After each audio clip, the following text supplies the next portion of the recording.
Saatnya belajar Bapak Ibu sekalian Al-Quran. Selama ini mungkin kita cuma tahu fisiknya, ini Al-Quran. Mungkin kita cuma pernah download tapi kita malas membacanya. Maka saatnya sekarang memperbaiki bacaan-bacaan Al-Quran. Hati-hati keliru membaca atau menyebutkan huruf hijaiyah mengubah makna Al-Quran.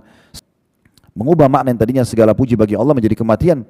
Ya, itu maknanya luar biasa berubahnya. Dan kata Nabi SAW, orang yang mahir membaca Al-Quran bersama dengan para malaikat kedudukannya. Dan orang yang baca Quran walaupun dia terbata-bata, dia akan mendapatkan double pahala. Semua teman-teman sekalian penyakit sihir, penyakit hati, ain atau penyakit mata panas orang, ya biasa dikatakan begitu. Kalau ada orang yang memuji kita lalu dia tidak bilang Masya Allah, itu kadang-kadang bisa efek kepada kita. Semua itu bisa diobati dengan Al-Quran. Beliau membacakan firman Allah SWT, lan tarawul birra hatta tunfiqu mimma tuhibbun. Kalian tidak akan pernah mencapai level balasan terbaik dari Allah sampai kalian infakkan apa yang paling kalian cintai.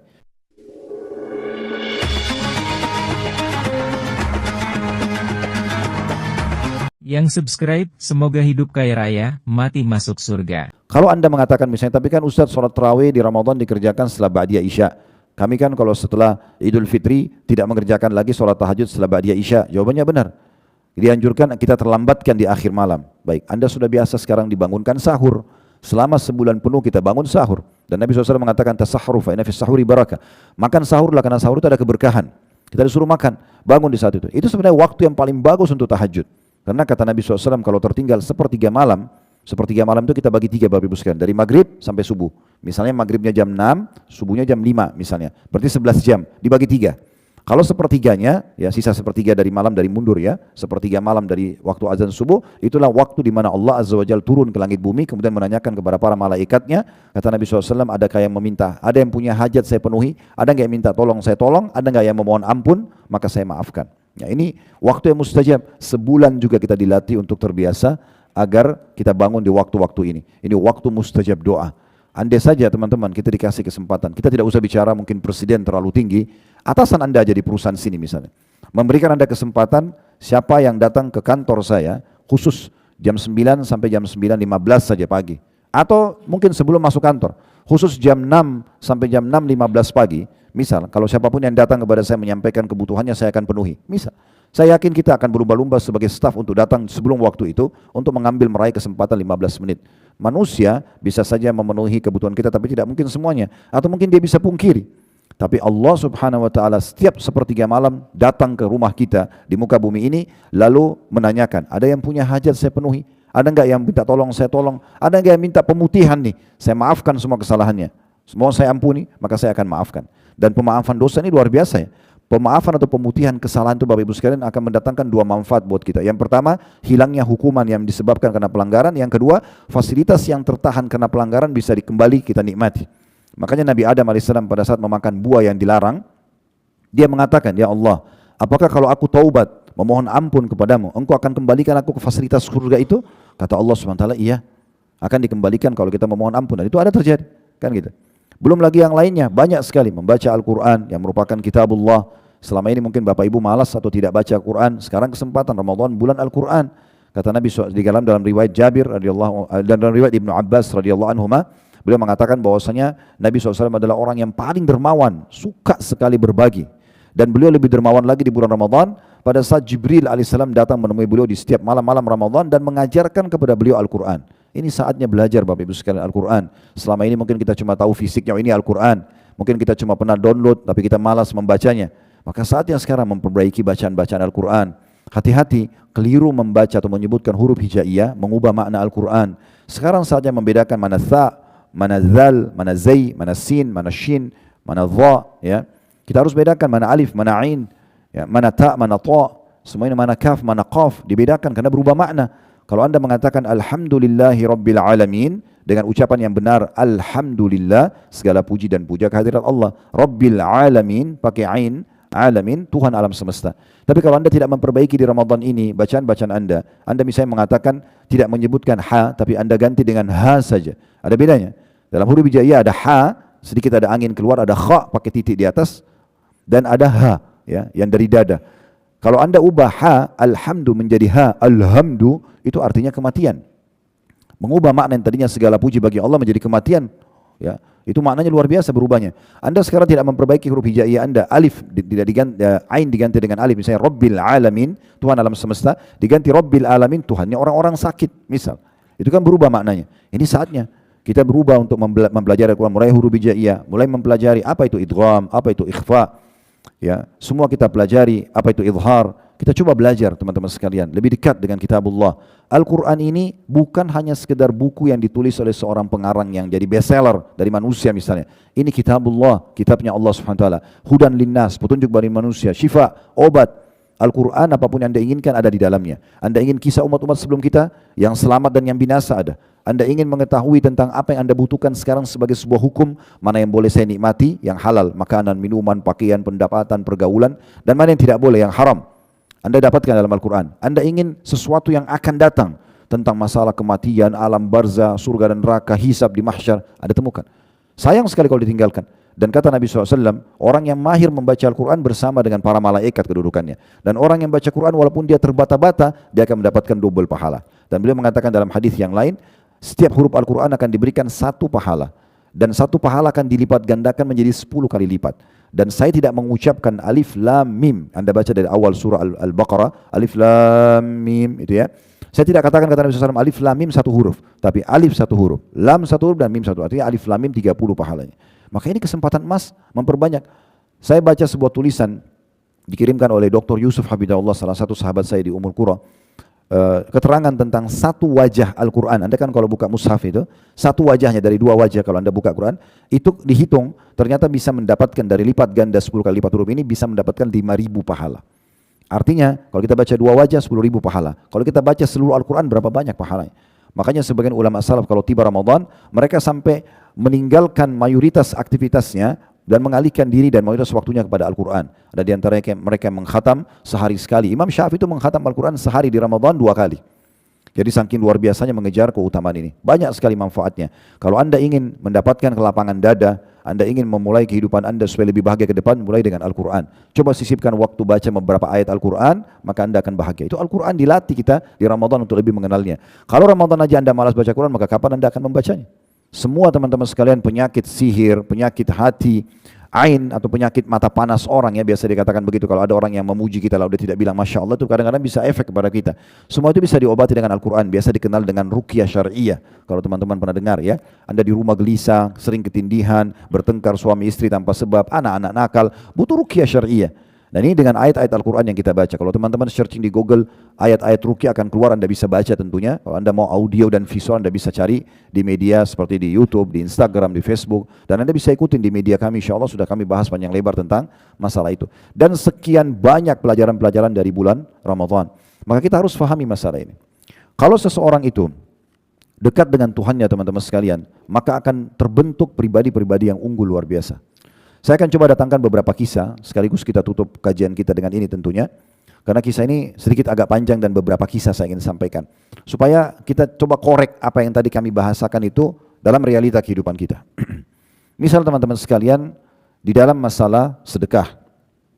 Ada seorang ulama salaf bernama Rabi' ibn Huthaim rahimahullah. Rabi' ibn Huthaim ini sangat terkenal di Irak di masa hidupnya beliau. Siapa saja merasa imannya sudah lemah, agak jauh dari Allah, maka pasti datang kepada beliau minta nasihat. Karena yang dibicarakan itu selalu berbau keimanan dan pasti menyentuh gitu. Satu waktu pernah ada 2 orang muridnya datang ingin konsultasi dan minta mutiara-mutiara ilmu yang dimiliki oleh Rabi' ibn Huthaim rahimahullah. Pada saat mereka duduk, anak Rabi' ibn Huthaim mengeluarkan makanan dari dalam rumah, dari dalam dapur, dalam rumah, saya di dapur ini, sebuah makanan yang waktu itu dinamakan halwa. Halwa ini makanan di masa itu Bapak Ibu sekalian, bahannya mahal, buatnya susah. Biasanya dimakan oleh pejabat-pejabat saja gitu. Tapi karena Rabi' ibn Huthaim di rumah, dia tidak rewel. Apa saja yang istrinya hidangkan, dia makan, dia syukuri. Istrinya merasa juga ingin memberikan yang terbaik buat suaminya, dibuatlah makanan tersebut. Dinampan, kemudian dikeluarkan oleh anak dia, ditaruh di hadapannya untuk beliau nikmati bersama dengan kedua tamunya atau muridnya. Waktu itu kebetulan pas mau menikmati makanan tersebut ada yang mengetuk pintu Bapak Ibu sekalian. Ada yang mengetuk pintu. Rabi' ibn Huthaim rahimahullah tunjuk anaknya suruh buka pintu, coba buka pintu. Lihat siapa yang ketuk pintu. Waktu dibuka Bapak Ibu sekalian ternyata depan pintu itu orang gila. Bukan orang biasa yang minta, orang gila. Umumnya Anda mungkin bisa tanya diri Anda sendiri, Anda lihat orang gila di pinggir jalan apa yang Anda lakukan? Ya mungkin Anda cuek. Kan itu. Minimal sekali Anda cuek. Kadang-kadang ada orang yang iseng mengganggunya, orang cuek. Orang mungkin tidak pernah berpikir untuk memberikan makan orang gila karena mungkin pikiran dia orang gila, kan gitu. Tapi lihat bagaimana kalau orang sudah mengenal Tuhannya yang merupakan esensi utama dari Ramadan tadi supaya kita lebih dekat dan lebih mengenal Allah Subhanahu wa taala. Ini beda pribadinya. Maka waktu dibuka pintu, orang gila itu berikan isyarat dengan tangannya minta makan. Rabi bin Husaim rahimahullah tunjuk anaknya, suruh panggil, anaknya dipanggil kembali, suruh ambil makanan yang mewah tadi ini, kasih ke orang gila itu. Maka anaknya datang, patuh kepada ayahnya, diambil, kebetulan makanan itu sudah dia seperti kue gitu ya, kue tar gitu besar mungkin, dipotong-potong sudah disiapkan. Lalu kemudian niatnya anak Rabi bin Husaim ini memberikan satu potong saja ke orang gila itu. Subhanallah, begitu dia dekatin orang gila tadi, orang gila ini dia tidak tahu nilainya, dia ambil dimakan semuanya, bukan ambil satu potong saja, sampai habis. Begitu habis pun, maka piring yang dikasih tadi, wadah daripada kue itu dilempar sama orang gila, lalu dia pergi, tidak terima kasih. Orang gila. Anak Rabi bin Husaim, Bapak Ibu sekalian rahimani rahimakumullah, mengambil piring tersebut, dia sedikit jengkel sama orang gila ini, kemudian ditutup pintu lalu dia kembali ke ayahnya. Dia mengatakan, wahai ayahku, semoga Allah merahmati Anda. Itu tadi yang minta-minta orang gila. Perhatikan bahasa anak ini ya, dia mengatakan dia tidak tahu nilainya makanan itu. Dia tidak tahu nilainya makanan itu. Kalau tadi Anda suruh saya ambil makanan apa saja di dapur, roti gandum kah, kurma kah, pasti dia ambil saja karena dia orang gila. Kenapa harus halwa ini yang ibu saya buat khusus buat Anda, bahannya mahal, buatnya susah. Kenapa ini yang dikasih ke orang gila itu? Pertanyaan normal bagi orang yang belum paham. Tapi perhatikan jawaban orang yang dalam hatinya sudah tertanam iman kepada Allah Subhanahu wa taala. Dan ini tujuan Anda di Ramadan sedang digodok untuk mencapai level iman seperti ini. Apa kata dia? Kata Rabi bin Husaim, wahai anakku, kalau orang gila itu tidak tahu nilainya makanan tadi, Allah tahu nilainya. Gak penting bagi saya siapa yang terima itu, tapi bagaimana saya sedekah, Allah tahu nilainya. Baru beliau membacakan firman Allah SWT, lan tanalu birra hatta tunfiqu mimma tuhibbun. Kalian tidak akan pernah mencapai level balasan terbaik dari Allah sampai kalian infakkan apa yang paling kalian cintai. Kalau Bapak Ibu belum pernah selama ini berinfak sesuatu yang paling Anda sukai, maka Anda belum mencapai target balasan sedekah yang paling baik. Coba bersedekah yang paling baik. Anda masuk di restoran, mungkin sebentar Anda makan buka puasa, mampir di sebuah restoran misalnya. Anda makan, anggap dari restoran Padang, Anda makan satu porsi, misal 100.000 rupiah. Pernah nggak Anda berpikir beli 100.000 porsi yang sama kasih ke tukang parkir misalnya? Ini namanya bersedekah dengan apa yang kita suka gitu ya. Kita pernah nggak beli baju merek tertentu dengan nilai tertentu, lalu kita beli baju yang sama kita sedekahin. Nah ini puncak daripada pahala sedekah. Maka kata Rabi ibn Husaim rahimahullah, kalau dia tidak tahu nilainya, Allah tahu nilainya. Berapa banyak orang di antara kita teman-teman tidak faham masalah ini. Mereka mau memberikan kepada orang, tapi dia pilih-pilih siapa yang menerimanya. Padahal sebenarnya tidak penting bagi kita siapa yang menerima. Yang penting bagaimana niat kita dengan Allah Subhanahu wa taala. Allah akan membalasnya. Ini contoh saja efek daripada keimanan. Contoh yang lain dalam masalah bisnis. Ada seorang ulama juga tabi'in bernama Muhammad bin Sirin. Muhammad bin Sirin ulama besar gitu. Terkenal dengan ahli ta'wil mimpi, Bapak Ibu sekalian. Dan beliau muridnya para sahabat, itu muridnya Abdullah bin Umar, Abdullah bin Abbas radhiyallahu anhum majma'in. Muhammad bin Sirin ini, beliau pernah beli satu kios, teman-teman sekalian, di Irak, di kota beliau tinggal, di salah satu kota di Irak. Dan karena beliau ingin berdagang, memang beliau suka berdagang dan ingin menunjukkan kepada orang kaum muslimin, ayo dagang yuk, pendapatan halal ini baik gitu ya. Dan di masa itu, beliau ini seperti kalau kita sekarang MUI, Majelis Ulama, walaupun satu orang gitu ya. Karena apa yang beliau fatwakan itu diterima oleh umat gitu ya. Dan waktu itu belum ada majelis khusus mengumpulkan para ulama-ulama. Yang jelas teman-teman sekalian, pada saat itu dia beli kios di satu pasar, banyak orang beli kios di pasar itu. Karena ada dia, ada si Muhammad bin Sirin. Kalau ada apa-apa, pasti mereka tinggal tanya hukum kepada Muhammad bin Sirin. Boleh nggak ini nggak boleh. Dan kalau Muhammad bin Sirin beli satu produk, berarti itu produk sudah halal. Maka orang pasar ramai-ramai beli. Sampai hampir disepakati waktu itu Bapak Ibu sekalian, kalau Muhammad bin Sirin sudah beli, maka orang pasar siap beli dari Muhammad bin Sirin walaupun Muhammad bin Sirin ambil keuntungan. Ini luar biasa pada saat itu. Yang jelas satu waktu, ada satu orang datang, Bapak Ibu sekalian, membawa keju. Nah kebetulan Irak ini dulu kan wilayah Persia. Dan di masa itu, belum semua wilayah Persia takluk di tangan kaum muslimin. Masih ada di antara mereka yang wilayah muslimin, ada juga wilayah masih orang-orang Persia. Mereka ini penyembah api ya pada saat itu. Ada yang penyembah dewa-dewa, bintang-bintang gitu ya. Ada satu muslim, pergi ke wilayah orang-orang Persia, beli keju, cukup banyak dibawa sama dia. Kemudian dia bawa ke pasar itu. Tujuannya dijual kepada Muhammad bin Sirin karena dia tahu kalau Muhammad bin Sirin beli, orang pasar semua beli. Maka dia mengatakan, wahai Muhammad bin Sirin, ini keju, saya ingin tawarkan kepada anda, ini modal saya akan jual kepada anda dengan harga ini. Anda bisa jual sama orang pasar dengan harga ini, orang pasar masih bisa jual sama orang umum itu dengan harga ini. Dan ini tidak ada yang rugi, semuanya sudah menguntungkan. Dan harga pasar normal gitu, biasa saja. Maka pertanyaan, ini keuntungannya satu pasar akan beli, kebutuhan satu pasar ini. Asal Muhammad bin Sirin beli aja. Kalau orang tidak berpikir dengan keimanan Bapak Ibu sekalian, ya sudah, yang penting untung saya beli aja selesai. Tapi dia tidak. Pertanyaan pertamanya gini, halalkah kejumu itu? Itu dulu jawab, halal nggak ini? Kata orang itu, wahai Muhammad bin Sirin, keju, susu, ditaruh garam, campur garam, dikeringin. Apanya yang haram gitu? Keju begitu kan gitu. Maka kata Muhammad bin Sirin, bukan. Keju yang kamu bawa ini dari negara wilayah non-muslim. Wilayah non-muslim. Mereka biasanya untuk membuat kenyal keju mereka atau membuat tahan lama, mereka campur dengan lemak hewan. Dan mereka tidak kenal namanya sembelihan dalam Islam. Mereka enggak kenal mana hewan haram, hewan halal. Ini masalah ini. Mungkin mereka campur dengan lemak babi kah atau bangkai, kita enggak tahu. Sekarang kamu bisa jamin enggak? Dan kamu tanggung jawab depan Allah kalau ini halal. Kalau kamu jamin, saya akan beli semua. Selesai, enggak ada masalah. Orang itu takut mendengar karena dia juga muslim. Dia mengatakan saya tidak bisa jamin. Kata Muhammad bin Sirin, kalau gitu saya enggak mau beli. Kamu tidak bisa jamin, saya enggak mau beli. Walaupun untungnya banyak. Ini sudah jelas depan mata Bapak Ibu sekalian. Kalau Muhammad bin Sirin, hari itu dia beli, hari itu dibeli sama orang pasar, hari itu untung langsung. Subhanallah, keesokan harinya, ada satu orang masuk ke toko beliau, masuk diskusi, tanya masalah agama, sambil dia niat mau beli satu produk. Produk ini nilainya cuma 2 dirham. Kecil sekali. Kemarin itu kalau Muhammad bin Sirin beli keju bisa ratusan bahkan ribuan dirham dia dapat keuntungan. Sekarang ada orang masuk ke tokonya keesokan harinya, ambil satu produk nilainya cuma 2 dirham dan dia sambil ngobrol diskusi sama Muhammad bin Sirin, dia lupa kalau barang ini belum dibayar. Waktu dia mau keluar, Muhammad bin Sirin bilang, wahai saudaraku, barang yang di tanganmu itu belum kamu bayar. Maka orang itu bilang, saya sudah bayar. Dia kira dia sudah bayar. Kata Muhammad bin Sirin, belum, kamu belum bayar. Orang itu bersumpah, dia bilang, demi Allah saya sudah bayar. Kata Muhammad bin Sirin, demi Allah kau belum bayar. Muhammad bin Sirin sekarang mempertahankan 2 dirham, bersumpah atas nama Allah. Ini luar biasa. Kemarin ratusan ribuan miliar dirham ditolak sama dia karena syubhat, nggak jelas gitu. Maka pada saat itu orang-orang pasar kumpul semua, lalu mereka bingung, apa sebenarnya nih? Kok bisa Muhammad bin Sirin bersumpah mempertahankan 2 dirham? Lalu Muhammad bin Sirin mengatakan di depan orang-orang semua pada saat orang kumpul, wahai saudaraku, pada pembeli itu, letakkan produk itu, barang itu, atau bayar 2 dirham baru kamu pergi. Maka orang itu kena malu, dibayar 2 dirham lalu dia pergi. Orang-orang pasar pada tanya, wahai Muhammad bin Sirin, tolong berikan kami pemahaman.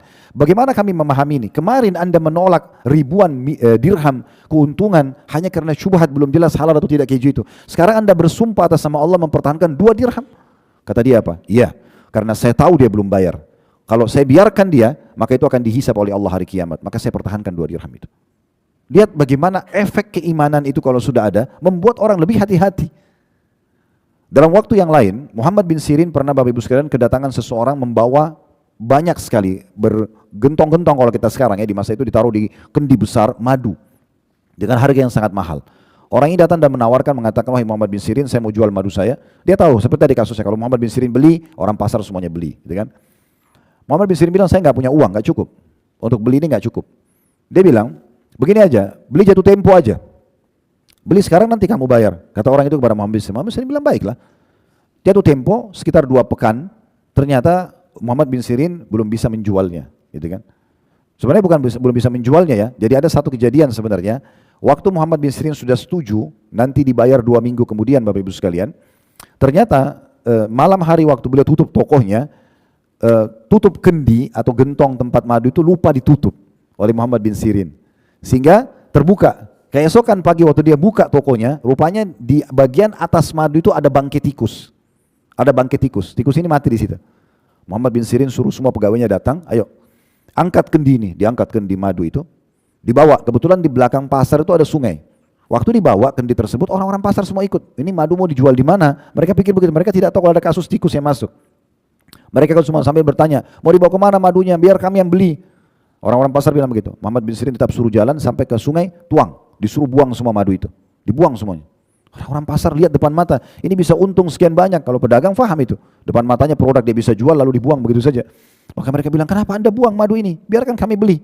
Kata Muhammad bin Sirin, semalam waktu saya tutup toko, saya lupa tutup gentongnya madu itu dan saya temukan ada bangkai tikus satu mati di situ. Orang-orang pasar bilang apa? Mungkin kita juga kalau hadir di masa itu kita akan ucapin yang sama. Orang pasar bilang, Muhammad bin Sirin, tikus 1 ekor, angkat tikusnya, ambil 1-2 sendok madu itu, buang. Lainnya untuk apa dibuang gitu?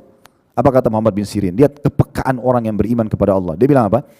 Adakah di antara Anda semua yang hadir, yang kamu hadir ini, bisa menjamin kepada saya tetesan madu mana yang tidak kena bakterinya bangkai tikus itu?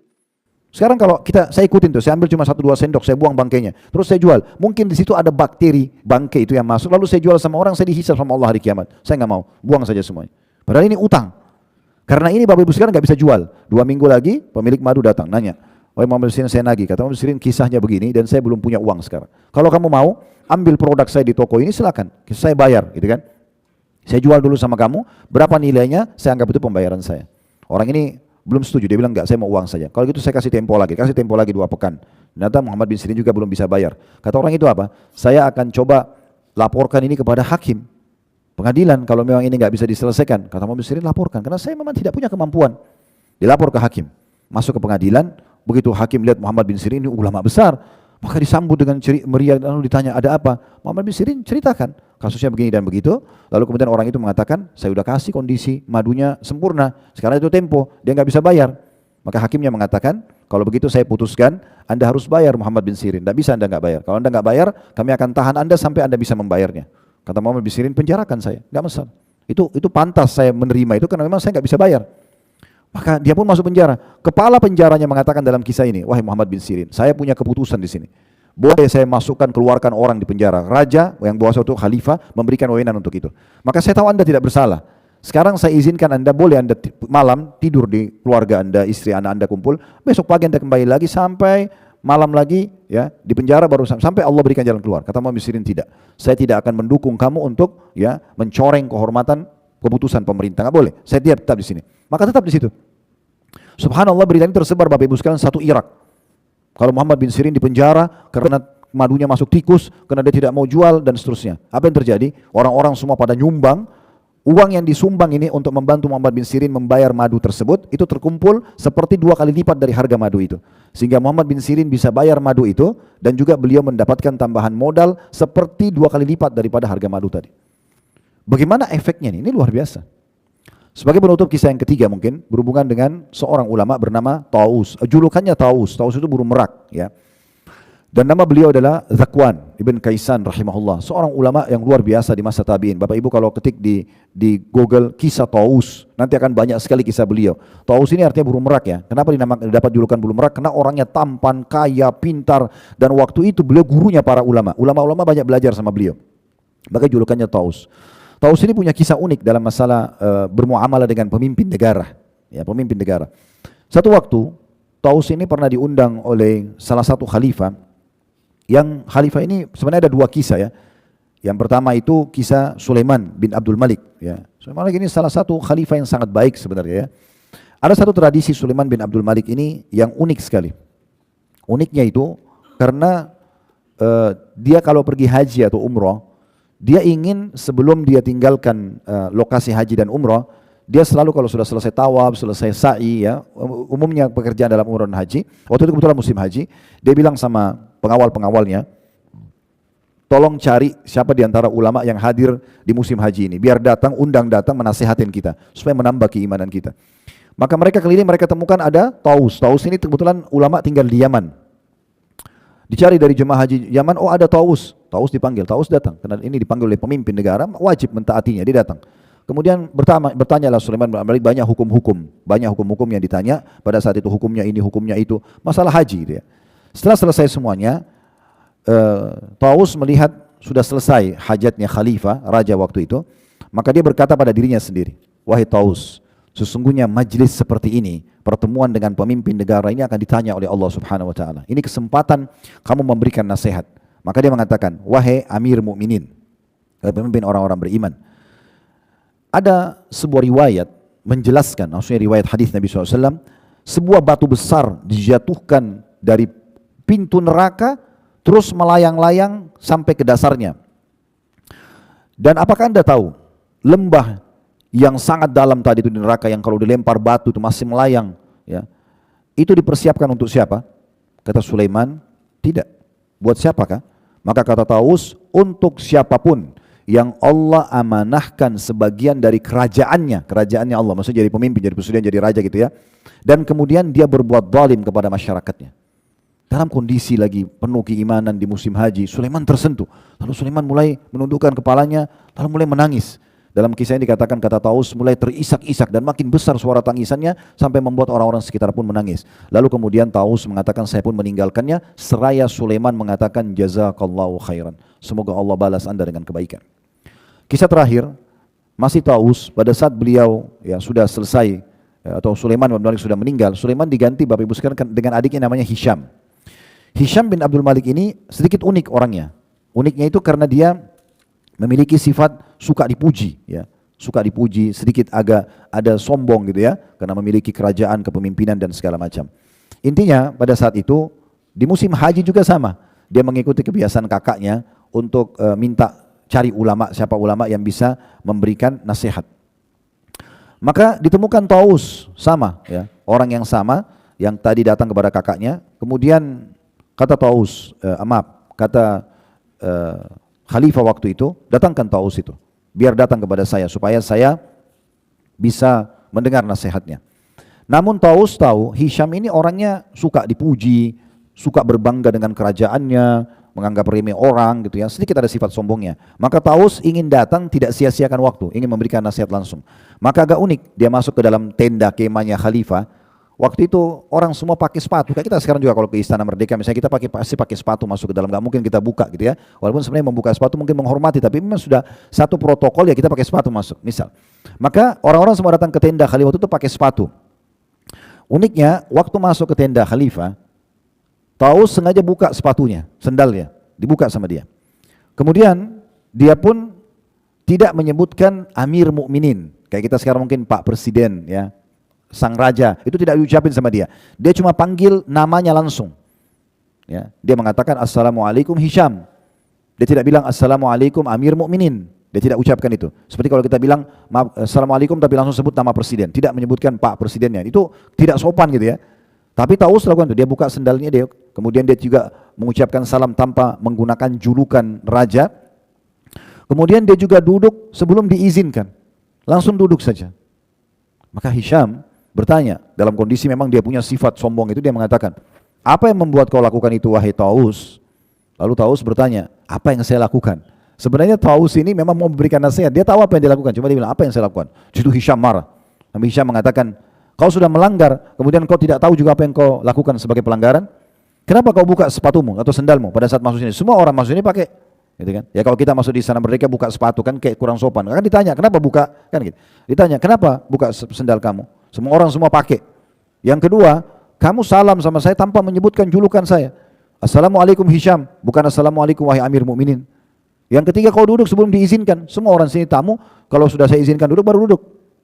Maka jawabannya luar biasa. Ya, beliau mengatakan, kalau ya kasus saya membuka sendal saya masuk ke istana atau ke tenda Anda, tenda ini lagi haji, tenda tapi tenda raja ya, saya membuka sendal saya ini sehari 5 kali, setiap kali saya masuk ke istananya Allah sang raja, masjid maksudnya. Saya setiap hari masuk 5 kali, saya nggak pernah, saya selalu buka sendal saya, dan saya merasa istana Allah, masjid lebih mulia daripada tenda Anda ini. Dia sebenarnya ingin memberikan nasihat gitu, supaya jangan kamu sombong, tapi menasihatin pemimpin kan ada caranya sendiri. Maka dia bilang begitu, saya sehari selalu buka sendal sehari 5 kali di rumah Allah, tidak pernah saya merasa saya menghina Allah, tapi malah itu memuliakan. Dan saya merasa istana Allah, masjid Allah lebih baik daripada tenda Anda. Dan saya tidak merasa menghina Anda. Kalau kenapa saya tidak memanggil julukan Anda Amir Mukminin? Karena saya tidak mau dustain diri saya. Tidak semua orang suka sama Anda. Dia ngomong gitu. Kalau saya panggil Anda ternyata saya membohongi nanti. Kalau saya duduk tanpa diizinkan, maaf, juga Anda perlu ketahui bahwasanya dalam Al-Quran, Allah subhanahu wa ta'ala memanggil kekasih-kekasihnya itu dengan namanya. Seperti Allah manggil nabi-nabi ya, Ibrahim, Muhammad, Musa, dipanggil, hai Ibrahim, hai Musa, hai Muhammad, alaihissalam, dipanggil namanya. Dan Allah panggil musuhnya dengan julukannya. Abu Lahab misalnya dalam surah Masad, tabbat yada Abi Lahab, dipanggil julukannya. Maka saya tidak mau panggil Anda seperti Allah panggil musuh-musuhnya, gitu kan. Kalau kenapa saya duduk tanpa diizinkan, maka saya melihat bahwasanya ada sebuah hadis ya.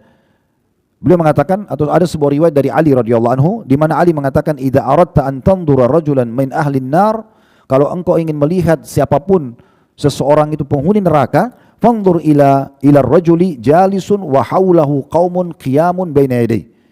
Maka lihatlah seseorang yang semua orang duduk semua orang berdiri sementara dia duduk ya, sementara duduk. Jadi orang tidak dipersilakan duduk kecuali dia sudah duduk gitu. Fakarihtu an takuna dzalika rajul, dan saya tidak ingin kamu termasuk orang itu. Jadi maksudnya ini nasihat gitu ya. Sebenarnya bisa saja dia ikuti protokol, dia duduk setelah dipersilakan, tapi dia bilang, saya tidak ingin tadi izin sama kamu, hai raja, untuk duduk, karena saya mendengarkan Ali bin Abi Thalib mengatakan bahwasanya kalau engkau ingin melihat penghuni neraka, lihatlah orang yang Orang semua berdiri sementara dia duduk, dan nanti duduk kalau sudah diizinkan. Dia mengatakan riwayat tentang Ali gitu ya. Maka saya tidak ingin engkau termasuk laki-laki itu. Tentu bukan tidak boleh seseorang, teman-teman, kayak misalnya protokol di Istana Merdeka, presiden duduk, silakan duduk baru duduk. Itu bukan masalah tidak boleh, tapi di sini sekali lagi dia ingin memberikan nasihat kepada Hisham supaya hilang sifat merasa bangganya itu. Maka Hisham pun merasa malu. Kemudian Hisham mengatakan, "Idzni ya Abu Abdurrahman, tolong berikan saya tambahan nasihat." Maka Taus mengatakan, "Inni sami'tu Ali bin Abi Thalib yaqul," saya mendengarkan dalam riwayat lain Ali bin Abi Thalib berkata, "Inna fin nari hayyat talghagu kullu ra'in la ya'dilu fi ra'iyati." Ketahuilah bahwasanya di neraka itu ada ular-ular besar yang disiapkan khusus untuk mematok-matok dan menyebarkan bisanya kepada pemimpin yang tidak adil kepada masyarakatnya. Maka pada saat itu pun Taus pamit dan pergi.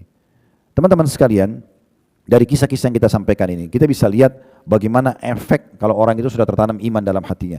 Dan kita kalau mau datangkan mungkin ada ribuan kisah yang mirip seperti ini, teman-teman sekalian. Tujuannya adalah kita ingin kembali kepada inti bahasan kita. Esensinya, Ramadan salah satunya untuk mendekatkan diri kepada Allah SWT supaya kita bisa merasakan efek-efek seperti tadi. Dan tentu banyak sekali ya, dalam muamalah suami istri, dalam transaksi jual beli, dalam masalah berpolitik, dalam masalah ini dan itu, banyak sekali kisah yang berhubungan dengan ini. Kalau Anda berminat bisa kembali ke playlist YouTube kami, insya Allah akan banyak sekali kisah-kisah orang-orang saleh seperti ini. Ini mungkin yang bisa kita sampaikan. Semoga sesuai dengan judul yang diharapkan, tentu Ramadan yang dinanti. Maksudnya kita nanti apa yang bisa kita dapatkan ya dari Ramadan tersebut. Dan semoga Allah Subhanahu Wa Taala menerima seluruh ibadah-ibadah yang sudah kita kerjakan, baik puasa, solat, doa, zikir, dan apapun yang kita kerjakan. Dan semoga Allah Subhanahu Wa Taala memudahkan juga kita untuk terus mengamalkan setelah Ramadan nanti. Allahumma amin.